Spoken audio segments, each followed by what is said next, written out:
সাহারা মরুভূমি শুনলেই চোখের সামনে ভেসে ওঠে অসীম বালির সমুদ্র আর তপ্ত নদের ছবি। এটি পৃথিবীর সবচেয়ে বড় উষ্ণ মরুভূমি, যার আয়তন প্রায় যুক্তরাষ্ট্রের সমান।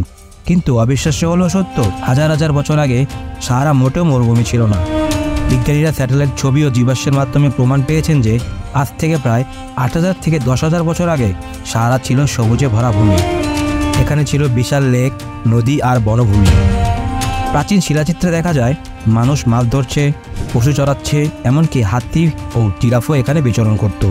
প্রশ্ন হলো, এই সবুজ ভূমি কীভাবে শুষ্ক মরুভূমিতে পরিণত হলো? বিশেষজ্ঞদের মতে পৃথিবীর কক্ষপথ ও অক্ষের সামান্য পরিবর্তনে জলবায়ুর ভারসাম্য বদলে যায়। বর্ষা কমে আসে, নদীগুলো শুকিয়ে যায় এবং ধীরে ধীরে এই অঞ্চলে বৃষ্টি প্রায় বন্ধ হয়ে যায়। ফলাফল, সবুজ সাহারা পরিণত হয় শুষ্ক ও তপ্ত মরুভূমিতে। সাহারার আরেকটি রহস্য হলো রিচেট স্ট্রাকচার বা সাহারার চোখ।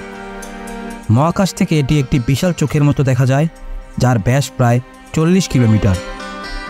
বিজ্ঞানীরা এখনও নিশ্চিত নন এটি উল্কাপাতের কারণে তৈরি হয়েছে নাকি ভূতাত্ত্বিক পরিবর্তনের ফল। আজকের দিনে সাহারা মরুভূমি কঠিন জীবনযাপনের প্রতীক হলেও এর বালির নিচে লুকিয়ে আছে প্রাচীন নদীর পথ, প্রস্তর যুগের বসতি আর পৃথিবীর জলবায়ুর ইতিহাস। হয়তো একদিন আমরা এই বালির নিচে এমন কিছু আবিষ্কার করব যা মানব সভ্যতার ইতিহাস বদলে দেবে। ডেস্ক রিপোর্ট, খবরের দেশ।